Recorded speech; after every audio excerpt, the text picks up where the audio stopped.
We spent decades learning how to engineer romance, packaging it into curated rituals of intimacy that we mistake for actual connection. The classic blueprint tells us that the ultimate symbol of a committed, thriving relationship is the candlelit dinner for two. We dress up, we book the corner table with the warm amber glow, and we settle into plush seats facing each other across a narrow stretch of mahogany wood. It looks like the poster of a motion picture, a sacred geometry of devotion where two souls lock eyes over appetizers and whisper sweet nothingness into the evening air. We call this a date night.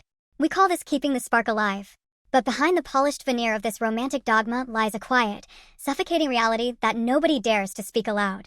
The moment the main course arrives, the conversation evaporates, leaving behind a heavy, radioactive silence. You look across the table into the eyes of the person you claim to know better than yourself, and you suddenly realize you have absolutely nothing left to say. This is the geometry of exhaustion, and it reveals itself most clearly in the terrifying architecture of the face-to-face table setup. When you are forced to sit directly opposite someone with zero spatial buffers, you enter an interrogation room disguised as a dining experience. The dead space between your plates becomes a vast, echoing canyon of awkwardness. At first, you try to salvage the evening. You force a smile, ask about their day at the office, nod through a recycled anecdote about a colleague you despise, and pretend to care deeply about the traffic on the way over. But human conversation is finite, especially when shared between two people whose lives have dissolved into the predictable logistics of laundry, grocery lists, and rent payments. Within 20 minutes, the well runs entirely dry. You are left staring at each other like two actors stranded on a stage after the director has walked out of the theater. The eye contact, once a thrilling promise of passion, turns into a glaring spotlight exposing the emptiness beneath. You cannot sustain intense, soulful gazing for 2 hours while chewing on medium-rare steak. Nature never intended for romance to be a staring contest under high-definition lighting. And so, humanity invented the ultimate escape hatch, the glowing rectangular lifeline in our pockets.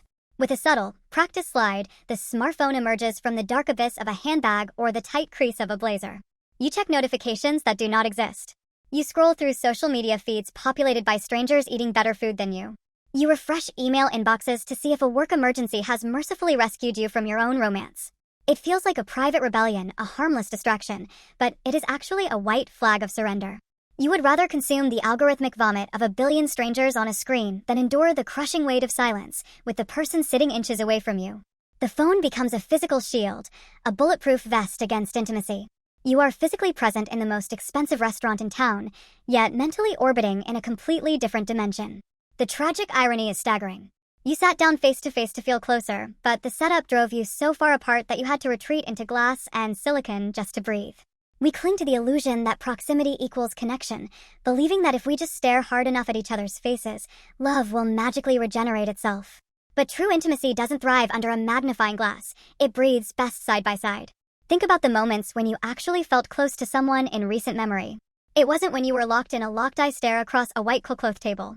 It was when you were sitting side by side in a cramped car stuck in traffic, watching the rain streak down the windshield while an old playlist shuffled in the background. It was when you were walking down a crowded sidewalk, shoulders brushing, pointing out a stray dog or a neon sign without needing to make unbroken eye contact. Side-by-side positioning relieves the pressure of performance. It removes the exhausting duty of endless entertainment. It allows two people to share the same physical space and direction without demanding that they constantly mine each other's souls for conversation. Yet, society keeps selling us the face-to-face trap because it looks good in photographs. We are trapped in a performance of affection, terrified that if we stop staring into each other's eyes for a single second, the illusion of our perfect relationship will shatter into 1,000 pieces. So we double down on the pretense. We order another round of expensive wine to blur the edges of the discomfort. We force laughter at jokes that aren't funny. We use the menu as a tactical barricade, hiding behind its leather covers just to buy 30 seconds of uninterrupted peace from the obligation of being charming. We have turned dining into a psychological endurance test where the ultimate prize is surviving until the check arrives without screaming or crying. Look around any upscale restaurant on a Friday night and you will see the ghosts of modern romance haunting every booth. Couples sitting in dead, synchronized silence, their faces illuminated by the blue cathode glow of their phones, fingers mechanically swiping through emptiness while their lukewarm pasta congeals on the plate. They are not fighting, they are not even angry. They are simply exhausted by each other's demands for a magic that has long since expired. They are victims of a cultural script that told them love means staring into a mirror that talks back until the reflection becomes too heavy to bear. The harsh truth is that forcing people to face each other across a table when there is nothing left to say is not a testament to love. It is a monument to alienation. It exposes the fragility of relationships built on performance rather than quiet companionship. We are so afraid of silence that we fill it with digital noise, and we are so terrified of distance that we manufacture a suffocating closeness that pushes us further apart. Until we learn to accept that silence between two people can be a sign of comfort rather than decay, we will keep paying high prices for the privilege of ignoring each other in style. The candle flickers out, the plates are cleared, the screen goes dark, and the only thing left between you across that narrow table is the vast, unbridgeable chasm of everything you chose not to say. Staring face to face until love fades away. Hiding behind screens to save the day.